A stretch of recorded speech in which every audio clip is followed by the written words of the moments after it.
The Philippine House of Representatives earlier this week approved a bill seeking to develop the country's salt industry.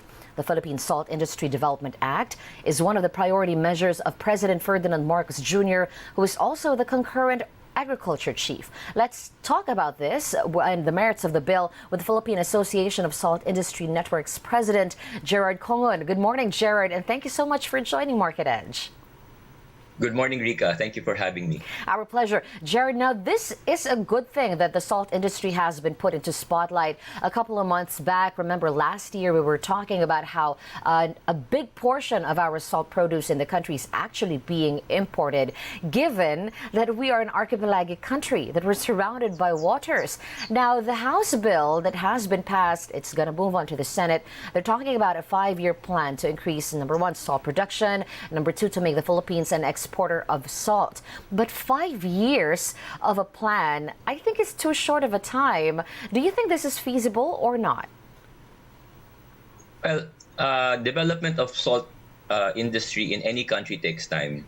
The important thing now is we have a plan in place, and the bill that is approved by the House really paves the way to clear the obstacles which have plagued the salt industry for more than 3 decades. And we really thank Congressman Ron Salo, Congressman Mark Inverg of the House Committee on Food and Agriculture, because they have really worked very hard to make this bill possible. And now that it's passed by the House, we're very optimistic in the salt industry that the obstacles, most of the obstacles, I think all of the obstacles have been cleared out, and it will make the local salt producers energized, and it will definitely attract more investors. Finally, giving us at least more leeway to move and have systems in place for salt producers to start something. The bill actually has a provision to create a regulatory board.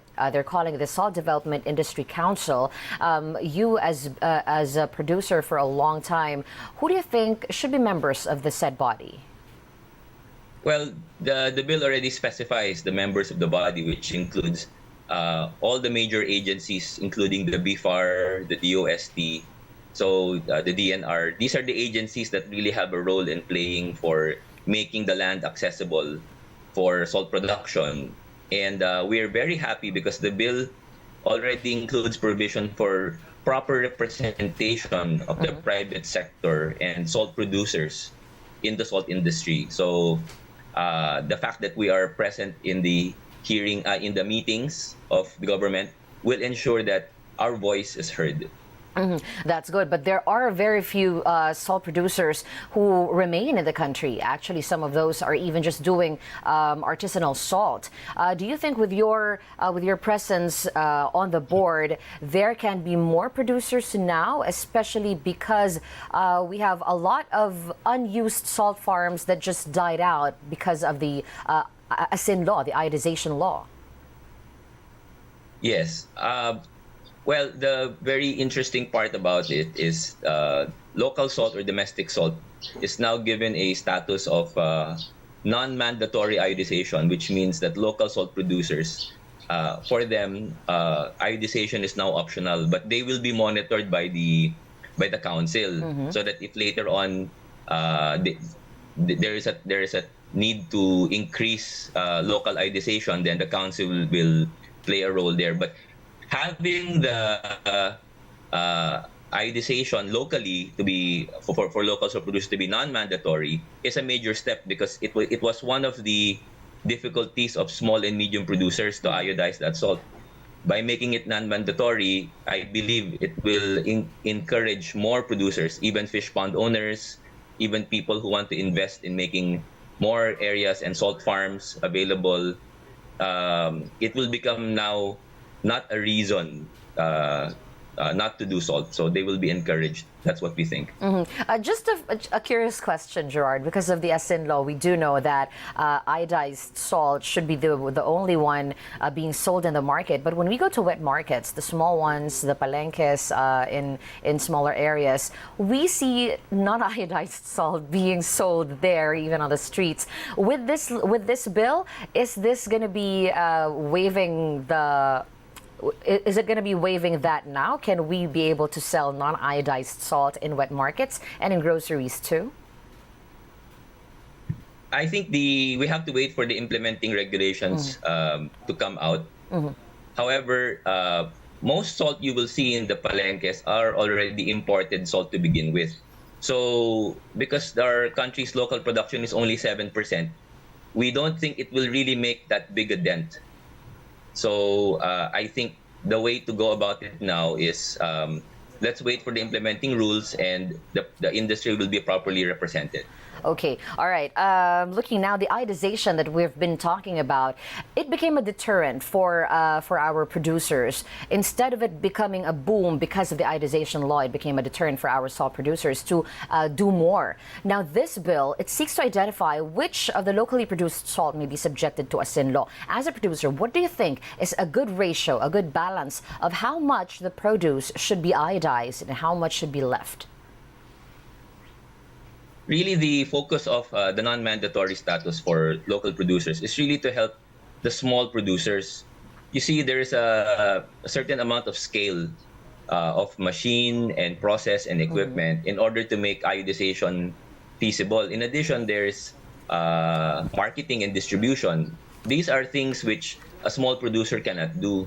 So by doing it this way, it paves the way for small producers to still make salt and find markets downstream. It could be other producers, it could be other cooperatives, it could be distributors who can now iodize that salt, because now they will be allowed to produce salt even if they don't iodize it at the level of the salt farm.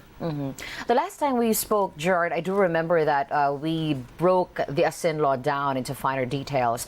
There were a financial assistance that was supposed to be given to salt farmers, technology that was supposed to help them as well. On this lower house bill, is there also a provision for financial assistance? Are we talking also about zone planning, how the DNR can help boost the salt farmers?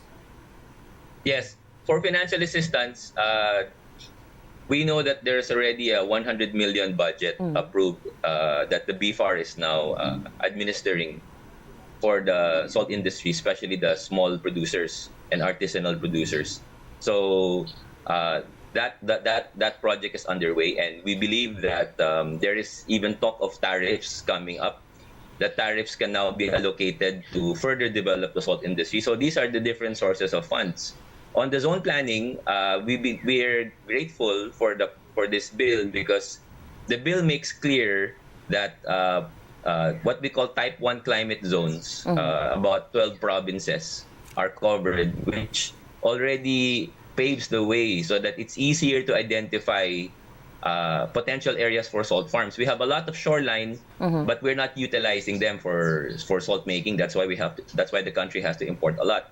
Now, with this zone planning, it will pave the way so that the DNR and the BFAR can work closely together and make a fast track for approval and shorten the path to self-sufficiency in local salt production. What about for those who would want to enter into the salt business? Will this bill have any assistance for them, for new salt farmers?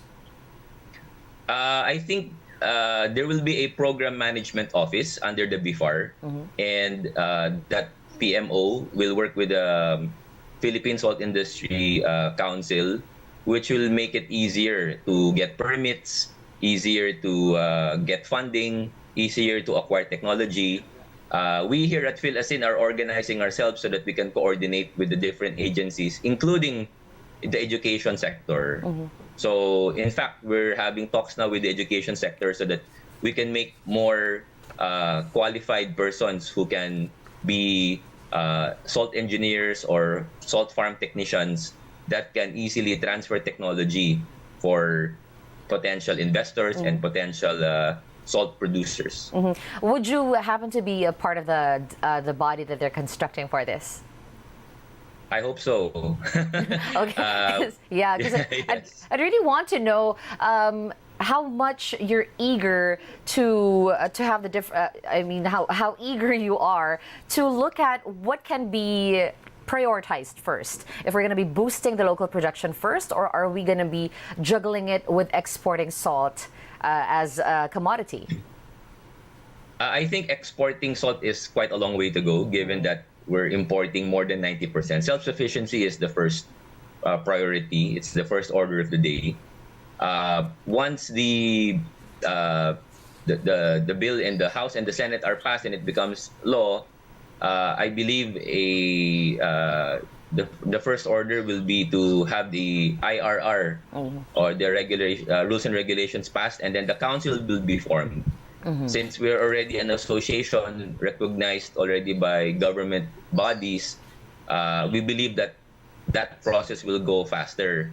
Now, when we talk about developing the industry, we believe that strengthening first the competitiveness of the local producers will be the priority. Then, that by making the local salt industry profitable and have good returns, we believe that this is what will attract investments, because investors really want returns. And if they see that it's a very good business, it's a very good model, the Philippines is a very good place to make salt, then it will attract investors. It's a good thing that this has been prioritized by the president for the LEDAC and the lawmakers as well. So we're just going to be waiting for the Senate to talk about this, and then for the bill to be ratified by the president, and hopefully this can help enhance our salt industry. Gerard, it's a pleasure speaking with you again. Have a good morning ahead of you. Thank you very much, Rika. Thank you. That's Gerard Congon, the president of Philippine Association of Salt Industry Networks, speaking with us.